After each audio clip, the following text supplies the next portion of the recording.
clameur des commencements, cri de joie d'une humanité vouée au bonheur. Au commencement, du début, du commencement, la terre, le ciel, tous deux créés par l'Éternel Dieu créateur.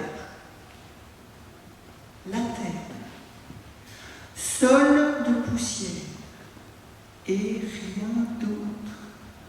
Pas le moindre petit brin d'herbe, pas le moindre petit arbuste, pas de fourmis, pas de scarabées, pas de vers de terre, rien. Au commencement du début du commencement, la terre et le ciel, la terre nue, silencieuse. C'est un peu normal, en fait, parce que pour que ça vive, pour que ça pousse, il faut de l'eau. Et l'Éternel Dieu créateur n'avait pas fait pleuvoir. Alors, rien.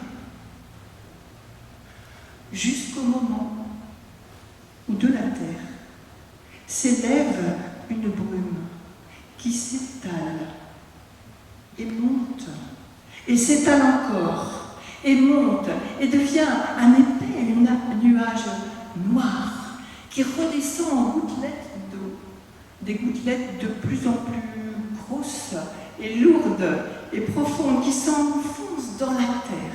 Et voilà que le sol poussière devient boue, devient argile, qui prend une belle couleur, profondément sombre. Adam, une terre prête à l'emploi. Alors voilà, le Seigneur Dieu prend de la terre et il fait une forme humaine. Et le Seigneur Dieu, Dieu de vie El Shaddai, souffle dans les narines de l'homme qui se lève, qui regarde autour de lui, qui écoute, mais il ne voit rien, il n'entend rien parce qu'il n'y a rien à voir, il n'y a rien à entendre.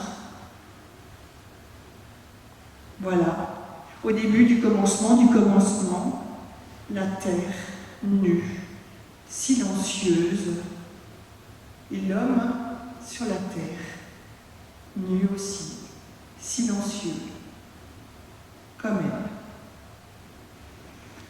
Mais le Seigneur Dieu ne s'arrête pas là. Il prend l'homme et il le déplace. Il le déplace dans un magnifique jardin, le jardin d'Éden, situé dans le désert d'Orient, en plein milieu du désert d'Orient. Là, l'Éternel Dieu a fait pousser des arbres, plein d'arbres, des arbres magnifiques, tous plus beaux, plus grands les uns que les autres, des arbres avec des magnifiques fruits, des fruits à regarder, des fruits à toucher, des fruits à manger, à expérimenter. Là, il y a l'arbre du rêve, l'arbre du beau, l'arbre du rire. Il y a aussi l'arbre de la vie, planté en plein milieu du jardin. Et puis aussi l'arbre de la connaissance du bien et du mal. C'est quoi ça? Ça l'homme il ne saura jamais. Parce que l'Éternel Dieu lui a dit, le jour où tu en mangeras, tu mourras. C'est quoi mourir? Il aimerait bien savoir l'homme, mais ça a l'air terrible. Le voilà, au milieu du jardin d'Éden. Un jardin à garder, un jardin à cultiver, un jardin de plaisir pour lui. Dieu a dit, tu peux manger des fruits du jardin, alors il y va. Il sautille d'un arbre à l'autre, l'homme. Et il apprend le rêve, il apprend le rire, il apprend le plaisir, il apprend le beau. Mais Et petit à petit, il saute moins haut, il court moins vite d'un arbre à l'autre. Et puis il s'arrête. Et puis il s'assoit par terre, le dos appuyé contre un arbre, le regard perdu dans le lointain. Si loin. Non, non. Non, dit le Seigneur qui voit. Il n'est pas bon que l'homme soit seul. Il lui faut de la vie autour de lui.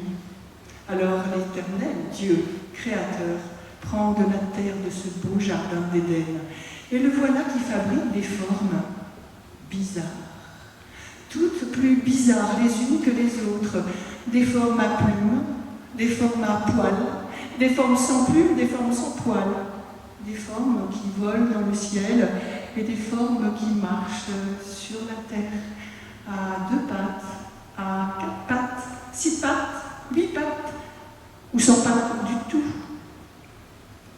Et bientôt, au murmure des feuilles dans les arbres, se mêlent des chants d'oiseaux, plein de chants d'oiseaux différents, et aussi des cris d'animaux, plein de cris différents, des bourdonnements, des rugissements, des miaulements, des aboiements, plein.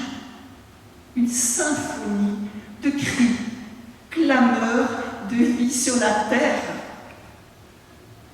Et le Seigneur Dieu amène ces animaux à l'homme et lui dit « Vas-y, donne leur un nom à chacun. » Et l'homme s'exécute. Il donne un nom à chacun des animaux. Et puis, il les laisse partir. Et puis, il s'assoit par terre, le dos adossé contre le tronc d'un arbre, le regard loin, perdu dans le lointain. Non, non, vraiment, il n'est pas bon que l'homme soit seul. Alors, l'Éternel Dieu qui voit, plonge l'homme dans un profond sommeil et lui prend une partie de son côté. Et il façonne une forme humaine semblable, mais pas pareille.